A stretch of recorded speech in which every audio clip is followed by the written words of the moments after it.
नमस्कार प्रिय विद्यार्थियों, आप सभी का हमारे YouTube चैनल NCERT स्पेशलिस्ट पर बहुत बहुत स्वागत है। वीडियो को शुरू करने से पहले वीडियो को लाइक ज़रूर करें और चैनल पर पहली बार आएँ तो चैनल को सब्सक्राइब कर लें, ताकि जैसे ही मैं कोई नया वीडियो अपलोड करूँगा तो उसका नोटिफिकेशन आपको सबसे पहले पहुँच जाएगा। और वीडियो को ज़्यादा से ज़्यादा अपने दोस्तों को भी शेयर करें। 3 का जो है वो कह रहा है सिद्ध कीजिए कि √3 एक अपरिमेय संख्या है। तो चलिए इसको कैसे हल करते हैं, और ये बड़ा ही इंटरेस्टिंग सवाल है। तो इस प्रकार के सवाल बहुत आते हैं, √3 √5, तो इनको ज़रूर अच्छे से तैयार करिए। तो हम सबसे पहले क्या करेंगे, माना √3 एक, अब देखो इस अपरिमेय सिद्ध करना है तो हम परिमेय मान लेंगे, उसका उल्टा परिमेय संख्या है। ठीक है, परिमेय संख्या है तो क्या हो जाएगा, यानी हम लिख सकते हैं √3, जब परिमेय संख्या अंश बटे हर के रूप में होती है तो इसको लिख सकते हैं P/Q। और ये P और Q क्या है, तो हम इनको दर्शाएंगे जहाँ P व Q सह अभाज्य पूर्णांक है। ठीक है, पूर्णांक है। ठीक, परंतु एक चीज़ ये भी हमें ध्यान रखना है, परंतु Q is not equal to 0, यानी Q का मान 0 नहीं है, ये हमें नहीं लेना है। ठीक, क्योंकि ये फिर अनंत हो जाएगा इसका मान। तो अब देखो, जब ये होगा, ये आपको लिखना ही लिखना है, तब √3 बराबर जब ये हो गया तो अब हम क्या लिखेंगे, Q का इधर गुणा करा देते हैं, तो √3 Q बराबर क्या बचेगा, P। अब दोनों पक्षों का करेंगे वर्ग, कर दो, दोनों पक्षों का वर्ग करने पर, चलो दोनों पक्षों का वर्ग करेंगे तो आ जाएगा √3 Q का होल स्क्वायर बराबर ये हो जाएगा P²। तो इसका जब स्क्वायर करेंगे तो √3 का करेंगे तो रूट हट जाएगा, तो केवल आ जाएगा 3Q² बराबर P स्क्वायर। तो √3 को इसके बटे ले आओ तो ये Q² बराबर आ जाएगा P² बटे 3। ठीक, और इसी को क्या कहते हैं, समीकरण 1 दे देते हैं। तो अब देखिए, ये P² जो है ना 3 से विभाजित है, तो इसके लिए एक स्टेटमेंट हम लिखेंगे। तो वो स्टेटमेंट क्या है, चूँकि P² 3 से विभाजित है इसलिए P 3 से भी विभाजित होगा, और इसी को कह देते हैं, ये स्टेटमेंट हो गया हमारा A। ठीक, A मान लिया। अब देखिए, हम यहाँ से P² 3 से विभाजित है, ठीक है, तो P² को ही मान लेते हैं। तो अब देखो, माना P² नहीं P, तो P बराबर हमने 3m मान लिया। अब देखो 3 क्यों माना, साथ में 3 है ना, तो 3m ही मानेंगे, m के स्थान पर c कुछ भी ले सकते हो। ठीक है, तो हम अब दिखा देंगे जहाँ m कोई पूर्णांक है,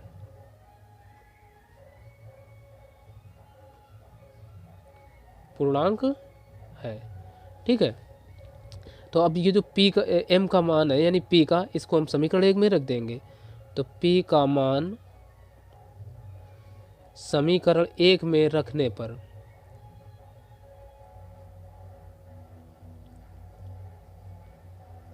चलो रख दो, तो ये क्या आ जाएगा, Q² बराबर 3m का होल स्क्वायर, और बटे में कितना रहेगा 3।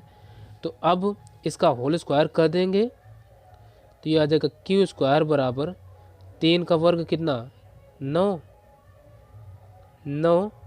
m² बटे 3, 3 से इसको काट लिया तो 3 3 का 9, तो ये Q² बराबर कितना आ गया 3m²। तो यहाँ से हम क्या करें, m² का मान निकाल लेते हैं। तो m² बराबर आ जाएगा Q² बटे 3। ठीक है ना भाई, ये जो देखो Q 3 है ना, Q² के बटे तो आएगा, m² बराबर बचेगा। अब यहाँ भी यही सेम स्टेटमेंट एक बार फिर से लिखेंगे। अब देखिए स्टेटमेंट क्या लिखा, क्यू स्क्वायर 3 से विभाजित है, इसलिए क्यू भी 3 से विभाजित होगा। यानी किसी भी संख्या का यदि वर्ग किसी संख्या से विभाजित है तो वो खुद संख्या उस संख्या से विभाजित होगी, ये विशेष ध्यान रखना है। और ये स्टेटमेंट हो गया हमारा बी।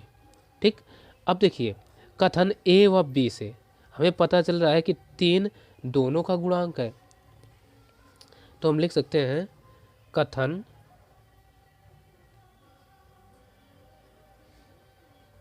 ए व बी से स्पष्ट है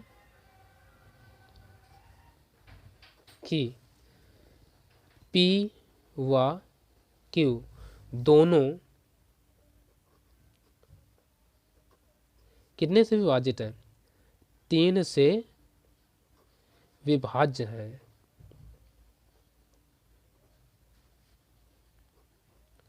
ठीक है, 3 से विभाज्य है, इसलिए अब जब विभाज्य हैं तो ये कैसी होंगी, सहभाज्य संख्या तो हो नहीं सकती, इसलिए ये सहअभाज्य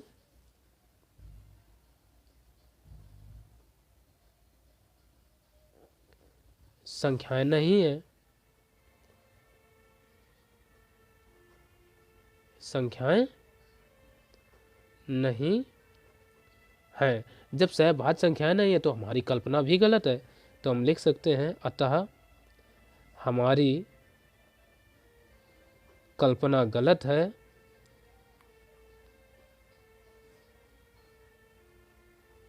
गलत है, इसलिए √3 एक परिमेय, हमने क्या परिमेय माना था, तो परिमेय संख्या न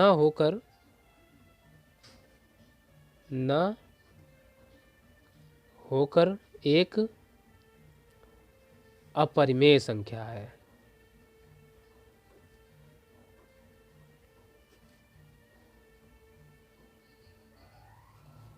अपरिमेय संख्या है। ठीक, और यही हमें प्रूव करना था, लिख देंगे प्रूव्ड। तो इसका जो थ्योरी है ये आपको ऐसे ही हल करना है अच्छे से प्रश्न पत्र में। तो अब देखेंगे अगला सवाल। अब देखते हैं प्रश्न 3 का खा। कह रहा है एक रेखा y अक्ष तथा x अक्ष को क्रमशः बिंदुओं P तथा Q पर प्रतिच्छेद करती है। यदि -2,5 PQ का मध्य बिंदु है तो P तथा Q के निर्देशांक ज्ञात कीजिए। चलो इसको अच्छे से समझते हैं। एक हम पहले अक्ष बना लेते हैं। ये देखिए, ये x अक्ष और ये y अक्ष, ये y डैश और ये x डैश अक्ष। ठीक है, ये हो गया। अब देखो 2 नंबर का सवाल है, इसलिए हम हिंदी में आपको समझाना है, ज़्यादा नहीं लिख रहे हैं। अब कह रहा है एक रेखा PQ, तो हम लिख लेते हैं ये कोई रेखा हो गई PQ। ठीक है, एक रेखा y अक्ष तथा x अक्ष को क्रमशः बिंदुओं P तथा Q पर, यानी y अक्ष ये वाला हुआ, इसको कह रहा है P पर, यानी ये P, और x अक्ष को कहाँ Q पर काटती है। ठीक, काटती है। फिर कह रहा है यदि 2,-5 यानी 2,-5 PQ का मध्य बिंदु है, यानी ये बिंदु हो गए हमारे कोई 2,-5 और ये PQ के मध्य बिंदु हैं, तो P तथा Q के निर्देशांक ज्ञात कीजिए। तो अब देखो ये x अक्ष पर है तो इसके निर्देशांक क्या मान लें, a,0, क्योंकि x अक्ष पर y का मान हमेशा 0 होता है, और ये y अक्ष है, y अक्ष में x का मान 0 होगा। तो इसको, ये जो निर्देशांक है इसको हम मान लेते हैं 0,b। ठीक, तो हमें a और b के मान ज्ञात करना है। तो अब देखो ये क्या है, ये मध्य बिंदु है। मध्य बिंदु को हम चलो कुछ नाम दे देते हैं, कुछ भी, चलो r दे दिया। ठीक है, r जो है ना मध्य बिंदु है, तो r के निर्देशांक क्या होंगे, x1 + x2/2, यही तो करेंगे। ठीक है, तो बस मध्य बिंदु का हम सूत्र लगा देते हैं। तो अब देखिए, अब हाँ इसको हम क्या करें, x1 मान लें, ये y1, ये x2, ये y2। तो हम लगा देंगे पी क्यू के मध्य बिंदु मध्य बिंदु को क्या माना है, आर के निर्देशांक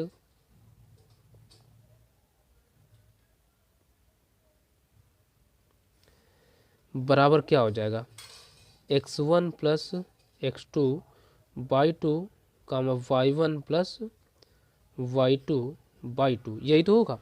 अब r के निर्देशांक क्या है, 0, -5। तो कैसे लिखेंगे, इधर लिख देंगे r और 0, -5। r लिखें अथवा ना लिखें जरूरी नहीं। अब देखो हम x1, तो ये x1 ये y1, ठीक, ये x2 ये y2। तो x1 का मान क्या है 0 प्लस x1 का नहीं x2 का a/2 कामा y1 को लेंगे ये b और प्लस y2 0/2, ठीक। अब देखो a और b के मान हमें ज्ञात करना है, तो क्या करें, अब देखो ये जो है ये वाला मान 0 के बराबर और ये -5 इसके b/2 के बराबर आएगा, ठीक। तो हम लिख सकते हैं 0 बराबर a/2, ठीक। ये 0 नहीं है, 2, -5 है, तो लिख सकेंगे -2, 5, ठीक है। तो 2 बराबर क्या है a/2 आ जाएगा, तो 2 का इधर गुणा करा दो, तो यहाँ से a बराबर कितना आ जाएगा 4। और ये जो है 0 प्लस a, यानी तो ये हो जाएगा 0 प्लस a/2 बराबर a/2 नहीं, यानी ये जो b, ठीक है, b प्लस /2 ये किसके बराबर होगा -5 के। तो अब देखो 0 प्लस b करेंगे तो b ही आएगा, तो b/2 बराबर आ जाएगा माइनस का ये 5 का इधर गुणा, तो ये p बराबर आ जाएगा -10, ठीक। तो हम यहीं से अब कह सकेंगे अतः p के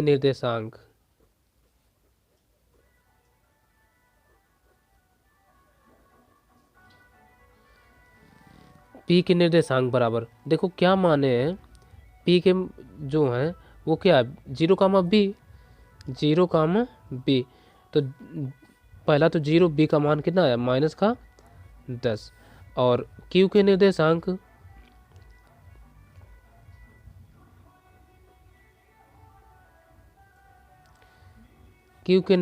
बराबर आ जाएंगे, क्या मान रखा है a, 0, तो a, 0, a का मान देखो कितना है 4, 0, और यही हो जाएगा आंसर। तो अब इसका अगला नंबर देखेंगे। अब देखिए 3 का गा जो है वो कह रहा है एक थैले में एक लाल गेंद, एक नीली गेंद और एक पीली गेंद है तथा सभी गेंदें एक ही साइज की हैं। कृतिका बिना थैले के अंदर झांके यदि इसमें से एक गेंद यादृच्छया निकालती है तो इसकी प्रायिकता ज्ञात कीजिए कि वह गेंद पीली होगी, लाल होगी और नीली होगी, ठीक। तो इसको हल करने के लिए हम सबसे पहले क्या करेंगे, देखो थैले में अलग अलग गेंदें कितनी कितनी हैं, ठीक है। तो हम लिख लेंगे थैले में पहले कितनी गेंद है, लाल गेंद, लाल गेंद बराबर कितनी का है, एक लाल गेंद है यानी एक है। अब देखो फिर अंदर क्या एक नीली गेंद है, थैले में नीली गेंद बराबर, नीली गेंद भी कितनी है एक है, और फिर क्या पीली भी गेंद एक है, वह पीली गेंद बराबर ये भी तो एक है, ठीक। तो अब ऐसे कुल गेंदें कितनी हो गई, कुल गेंदें कुल गेंदें बराबर 1 + 1 + 1 बराबर 3 हो गई। अतः कुल परिणाम कितने आए? अतः कुल परिणाम बराबर 3 हो गए। ठीक, तो अब हम देखेंगे ए नंबर। ए कहाँ गया? ये कहा ए, तो ए नंबर देखेंगे। पीली गेंद होगी, तो यानी यहाँ पर प्रायिकता पूछा है, तो हम कह सकते हैं पीली गेंद होने की प्रायिकता बराबर, देखो सूत्र क्या होता है, अनुकूल परिणामों की संख्या, अनुकूल परिणामों की संख्या बटे होता है कुल परिणामों की संख्या, कुल परिणामों की संख्या। प्रायिकता में केवल यही सूत्र हमें हर एक सवाल में लगाना है, अनुकूल परिणामों की संख्या बटे कुल परिणामों की संख्या। ठीक है, favourable outcomes upon total number of outcomes. ठीक है, तो अनुकूल परिणाम कितने हैं? अब देखो पीली कितनी गेंद है? एक है ना, तो एक, और कुल परिणाम कितने हैं? 3, तो 3, ये इसका आंसर हो जाएगा। अब सेकंड में कहा है लाल होगी, तो लाल गेंद होने की प्रायिकता, यानी बी नंबर, लाल गेंद होने की प्रायिकता बराबर, इसमें भी यही सूत्र, तो ये भी कितना हो जाएगा? लाल गेंद कितनी है? 1, और कुल परिणाम कितने हैं? 3, 1/3। इसी तरीके से आ जाएगा नीली, सी नंबर, नीली गेंद होने की प्रायिकता बराबर, ये भी हो जाएगा 1/3, और यही पूरा का पूरा सब आंसर, यानी तीनों के जो आंसर आए 1/3 ही आए। तो अब हम देखेंगे अगला सवाल। जो अगला सवाल है वो कह रहा है त्रिभुज ABC में सिद्ध कीजिए कि सेक B+C/2 बराबर कासेक A/2। ये हमें प्रूव करना है। ठीक है, त्रिभुज ABC में कहा है, तो हम क्या करते हैं, अब देखो जब त्रिभुज ABC उसमें उसके तीनों कोणों का योग कितना होगा? 180। ठीक, तो हम लिख लेते हैं त्रिभुज ABC में A+B+C बराबर कितना होगा? 180। ये छोटा सा ही त्रिभुज हम बना ले रहे, ABC। ठीक है, 80 होगा। अच्छा, तो हमें देखो सिद्ध क्या करना है, एक बात ध्यान रखना, कासेक A/2, यानी A को हम इधर भेज लेते हैं, तो यहाँ से क्या आ जाएगा? B+C बराबर आ जाएगा 180 - A। अब क्या करो, दोनों पक्षों में 2 से भाग दे दो, दोनों पक्षों में 2 से भाग देने पर, भाई चूंकि A/2 और ये सब लाना है तो 2 से भाग देंगे, तो ये हो जाएगा B+C/2 बराबर 180/2 - A/2। ठीक है, A/2 उसमें देख रहे हैं ना, सिंगल लाना है, तो इससे क्या करो, इससे इसको काट लो, 2 9 18, 90 आ गया। तो ये बचेगा कितना? B+C/2 बराबर 90 - A/2, इतना आ गया। अब देखो सिद्ध करने में इधर सेक और ये कासेक है, तो क्या करो भाई, सेक लाना के लिए दोनों पक्षों में सेक ले लेते हैं, तो हिंदी में लिखेंगे दोनों पक्षों में सेक लेने पर, चलो सेक ले लेंगे, तो ये क्या हो जाएगा? सेक B+C/2 बराबर, ये 90 है, सेक 90 माइनस a/2। ठीक है, अब इधर तो कुछ नहीं होने वाला, इधर एक सूत्र बनेगा सेक 90 माइनस थीटा। ये क्या होता है? cos sec theta. तो हम लिख सकते हैं sec b plus c by 2 बराबर सेक 90 माइनस थीटा होता है cos सेक थीटा। तो cos सेक a/2, और यही तो हमें प्रूव करना था, जो कि प्रूव हो गया। लिख देंगे प्रूव्ड। अब देखिए 5 का क्या कहता है, बिना लंबी विभाजन प्रक्रिया किए दर्शाइए कि निम्न परिमेय संख्याओं का दशमलव प्रसार शांत होगा, प्रत्येक को दशमलव रूप में व्यक्त कीजिए। ठीक, तो ये हमें करना है। तो सबसे पहले ले लेते हैं सवाल नंबर 1। अब इसको क्या कहते हैं, हर को हमें e⁻m इंटू e⁻n के रूप में लाना होता है, और ये ऑलरेडी है ही। ठीक है, तो अब क्या करते हैं, इसको देखिए, या हम इधर ही कर लें बराबर। अब देखो 31 है, 31/2 की घात 2 इंटू 5 की घात 3 है। अब एक काम देख रहे हैं, इसमें 2 की घात 2 है, इसमें 5 की घात 3 है। हमेशा to the power m into to the power n है, इसकी घात सेम रखते हैं। ठीक, सेम कर लेते हैं।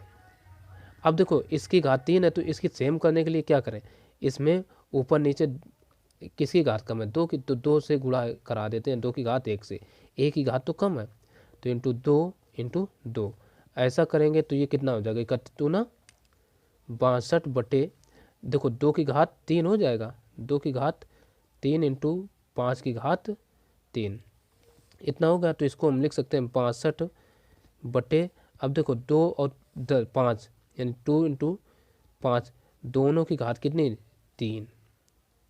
ठीक, तो इसको हम लिख सकते हैं 62/2 पंचे 10 की घात 3 यानी 62/1000। तो अब क्या होगा, 3 जीरो आ गए, तो 3 अंक पर दशमलव लग जाएगा, यानी हम इसको लिख सकते हैं 0.062, और यही हो जाएगा इस सवाल का आंसर। ठीक, तो अब इसका बी नंबर भी देख लेते हैं। तो बी नंबर देखिए क्या कह रहा है, 33/50। बी नंबर है 33/50। तो इसके लिए क्या करें, तो सबसे पहले देखो 33, अब 50 को हम लिख सकते हैं 5 गुणा, फिर 5 गुणा 2, देखो 55 25 25 दून 50। ठीक है, तो अब देखो यहाँ 5 का तो स्क्वायर बन रहा है भाई, 33/5 का स्क्वायर इंटू 2, 2 की घात फिर एक बार कम है, तो हम 2 से ऊपर नीचे करा लेंगे गुणा, तो 33 गुणा 2/5 का स्क्वायर गुणा 2, और एक घात से गुणा कराएं तो 2 का स्क्वायर हो जाएगा सीधे। तो इसको अब हम लिख सकते हैं 33 दूना 66/5 गुणा 2 का स्क्वायर, तो ये आ जाएगा 66/5 दूना 10, 10 का स्क्वायर, तो 66/10 तो एक अंक पर दशमलव लग जाएगा, तो ये आ जाएगा 6.6, और बस यही इसका आंसर हो जाएगा।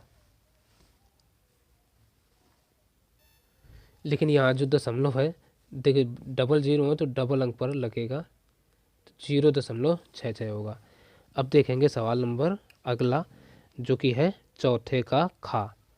ठीक, चौथे का खा, तो इधर डाल लेंगे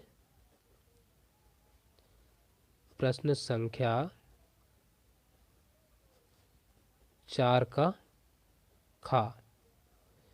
4 का खा क्या कहता है, कह रहा है उस त्रिभुज का क्षेत्रफल ज्ञात कीजिए जिसके शीर्षों के निर्देशांक 0, तो अब हम इस तरीके का एक त्रिभुज बना ले रहे हैं, ABC नाम दे दिया। पहले के निर्देशांक हैं 0, फिर 2, 0, और फिर 0,3, 0,3, ये निर्देशांक हो गए। इसका क्षेत्रफल ज्ञात करना है। तो चलिए कैसे हल करते हैं। तो इधर हल हम कर रहे हैं। हल त्रिभुज कौन सा नाम दिया, ए बी सी का क्षेत्रफल बराबर, देखिए हम कैसे करेंगे, 1/2। अब ट्रिक समझिए, पहले जो निर्देशांक दिए उनको हम कुछ इस तरीके से लिखेंगे। पहला निर्देशांक 0, थोड़ा गैप देकर 0, फिर दूसरे 2, 0, फिर तीसरे 0, 3, और एक बार फिर वही पहले वाले, इस तरीके से लिखा। अब गुणा कैसे कराएंगे, इसका इसमें, इसका इसमें, इसका इसमें, ठीक। तो पहले हम इसका करा लेंगे। तो अब देखो 0 का 0 में होगा तो 0, बीच में साइन हम प्लस लगाएंगे, ठीक। 2 का 6 में 2 तियाँ 6, ठीक। अब 0 का 0 में प्लस 0, ये हो गया। अच्छा, अब इसमें ये, अब लगाएंगे माइनस, ठीक। अब इसका गुणा इधर, इसका इधर, और इसका इधर कराएंगे। तो 2 का 0 में तो ये तो 0 आएगा, और 0 का 0 में ये भी 0, और 0 का 3 में तो प्लस ये भी 0। नहीं, ये ब्रैकेट हमें छोटे लगाना है क्योंकि बड़ा एक ही बार लगेगा। ये हो गया। तो अब बचेगा कितना, 1/2। अब देखो 0 0 इनको जोड़ लो, प्लस 6 तो 6 आएगा, और ये 0 0 सब 0, तो केवल 6 ही बचेगा। अब क्या करो, 2 से इसको कट जाएगा, 2 तियाँ 6, यानी तो जो आंसर आएगा वो कितना आ जाएगा, 3। और ये क्षेत्रफल है तो मात्रक या आम इकाई लिख सकते हैं, मात्रक स्क्वायर या वर्ग इकाई, ठीक। तो यही इसका आंसर हो गया। तो इसका अब अगला नंबर देखेंगे। अब प्रश्न 4 का गा क्या कहता है, कह पी के किन मानों के लिए निम्न समीकरणों के युग्म का एक अद्वितीय हल है। तो हमसे ये दिया, जो समीकरण है वो दे रखे हैं। पहला 4x + py + 8 = 0, ये समीकरण 1 है। और दूसरा दे रखा है 2x + 2y + 2 = 0, ये हो गया 2। अब जब भी एक अद्वितीय हल इस प्रकार के कोई हल नहीं है और अनंत हल है, तो उनमें हमें a1 a2 के मान की ज़रूरत पड़ती है। तो मान सबसे पहले हम निकालेंगे। तो यहाँ से देखो a1 बराबर पहले समीकरण के मान होते हैं, तो 4, b1 बराबर इसका y का गुणांक यानी p, और c1 बराबर होता है अचर पद यानी 8 हो जाएगा। अब a2 बराबर हो जाएगा इससे इधर से 2, b2 बराबर भी 2, और c2 बराबर भी 2, यानी इसके तीनों मान ही 2 2 आ गए। एक बार तीनों मान ही 2 हैं, सही है, ठीक। तो अब हमें पता है का एक अद्वितीय हल है, चूंकि समीकरण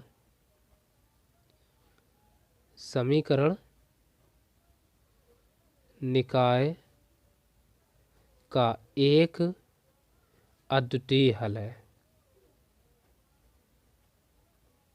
अद्वितीय हल है। इसलिए a1/a2 b1/b2, यानी ये जो a1/a2 का है इज नॉट इक्वल टू होता है b1/b2, ठीक। हमेशा ध्यान रखिए, ठीक। तो अब क्या करें, इसी में हम वैल्यू पुट कर देते हैं। तो देखिए a1 का मान कितना है, 4, तो 4 और बटे a2 का मान है 2, is not equal to b1/b2, तो p का मान है 2, p का मान 2 है, नहीं ये p ही है, बटे 2 है, ठीक। तो अब क्या करो, यहाँ से 2 से 2 हम इसको काट लेते हैं। तो यहाँ से ये जो P की वैल्यू आ जाएगी P is not equal to 4। ये हो जाएगा P का मान और यही आंसर हो जाएगा। तो अब देखेंगे इसका अंतिम घ नंबर सवाल। अब प्रश्न 4 का घ नंबर देख रहे हैं। अब देखिए इसमें एक सारणी दी है और कहा है माध्यक ज्ञात कीजिए। ठीक, तो वर्ग अंतराल और इधर बारंबारता। तो सबसे पहला काम है वर्ग अंतराल और बारंबारता की जो सारणी है इसको इस तरीके से ऐसे लिखेंगे। अब निकालेंगे संचयी बारंबारता। जब भी माध्यिका पूछे तो संचयी बारंबारता उसमें निकालना ही पड़ेगा, ये विशेष ध्यान रखिए। तो संचयी बारंबारता कैसे निकलती है, तो देखो जो पहली बारंबारता है वो एज इट इज रहेगी। तो पहले तो 3, फिर 3 में 10 ऐड कर दो तो आ जाएगा 13, 13 में फिर 20 ऐड करेंगे तो आ जाएगा 33, फिर 33 में 13 ऐड करेंगे तो 3 3 6 यानी 46 हो जाएगा। 46 में 4 ऐड करेंगे तो ये 50 आ जाएगा। ठीक, यानी ये n बराबर कितना आ गया 50। अब ये 50 कैसा है, विषम है। ठीक है, हालांकि हम ये ध्यान से हम जब भी इस प्रकार से वर्ग अंतराल दिए और सारणी हो तो उसमें हम n/2 का मान निकालते हैं। तो यहाँ से हम n/2 बराबर करेंगे तो ये कितना आ जाएगा 50/2 बराबर ये 25 आ गया। ठीक, तो अब ये 25 किस वर्ग अंतराल के अंतर्गत आएगा वो हम लेते हैं। तो इसके लिए हम देखते हैं संचयी बारंबारता। इसमें देखो 3 तक आ सकते हैं, इसमें 13 तक। अब 13 से ऊपर के 33 तक किसमें, इस वर्ग अंतराल में आएंगे, तीसरे वाले में। तो यानी माध्यिका वर्ग कौन सा हो जाएगा, ये हो जाएगा। ठीक है, तो यहीं से हम लिख सकेंगे माध्यिका वर्ग पहचानने का एक यही तरीका है कि संचयी बारंबारता हम देखिए n/2 का मान जहाँ आ रहा हो तो उसी को हमें घेर लेना होता है।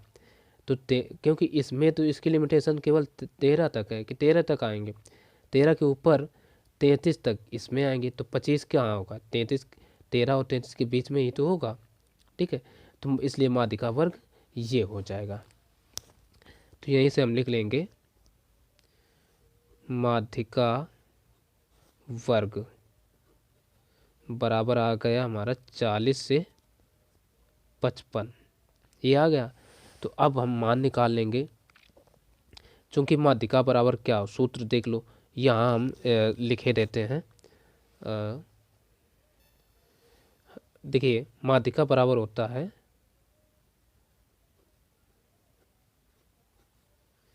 L प्लस, ठीक है, n/2 माइनस CF अपान स्मॉल f इंटू h। अब ये सूत्र है। ठीक है, तो अब L बराबर क्या होता है, L बराबर हम बारंबारता हम लिखते हैं जो माध्यिका वर्ग की सारणी होती है, यानी माध्यिका वर्ग की बारंबारता को L लिखते हैं। ठीक, अब n/2 का मान देखो, ये एज अभी निकला पर 25।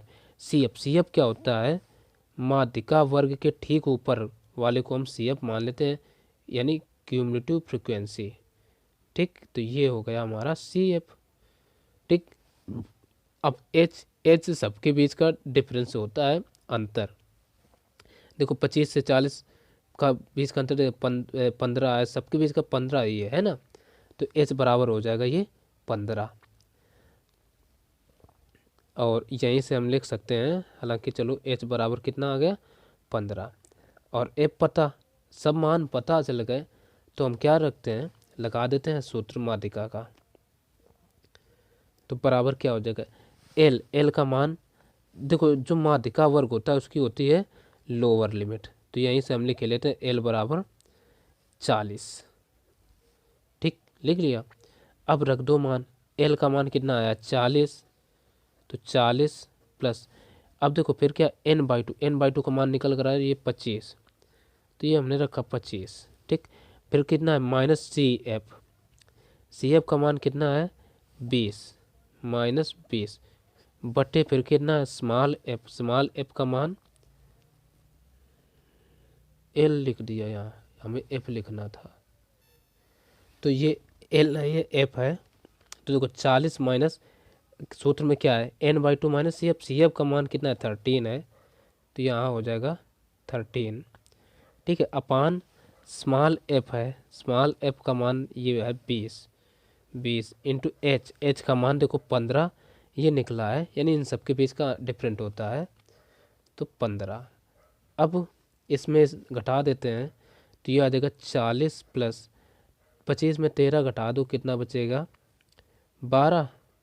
ठीक, बटे ये 20 इंटू 15। अब इसको हम काट लेते हैं 5 से, 5 एकम 5, 5 चौको 20 और 5 थे 15, 4 एकम 4, 4 थे 12। तो ये आ जाएगा 40 प्लस 3 का 3 में गुणा 3 तिरका 9 बराबर 49।